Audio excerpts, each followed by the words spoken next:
Selamünaleyküm. Xorazm Bazar kanalının abunəçiləri, bugün bizə ürəyəşdəmiz, qayvudamız, satıradan 5 tane ökütçə bak yana. Uşaqlara satıradı yana. Bunda bir karaba yana. Yana kara, kara yana, şaxlı variantı yana. Yana. Arkalarından göstərməsin bir xata yana. Kara satıradı. Keyin. Bunda bamba, ibik kızıl. Bunda bir kızıl bayna. Bandan bir kızıl ba. Ya. Mallarımız gelip ki imandan biri duruptu yukarıda yani şahlı. Ya. Bam satıladı yani arkaları bilen göstermez. Pulların nazı ait ve tamam bunu. Ya. Karamında pullarına ait ben bir katar.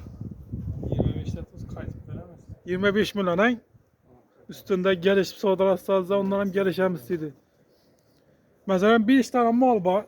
5 tane malla bir caydan doğru geledi. Kayıt veremez çıkıyor. Ha. Bak hacı bir istem satalım. 5 tane mal var üstünde gelişemizsiydi. 5 sene bir cayda adam olsa pes de telefondan böyle koyamam. Müracaat kısazda gelişemiz yine. Yine arkaları bilen gösterimiz az yine. Yine.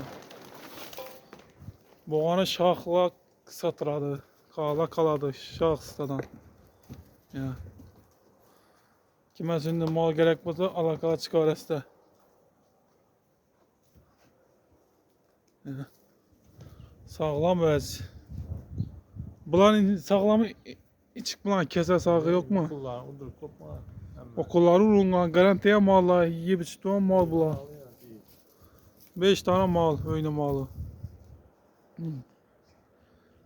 Ya. Sakaklarına kadar ama sakaklarına ya. Ya. Ya. Ya.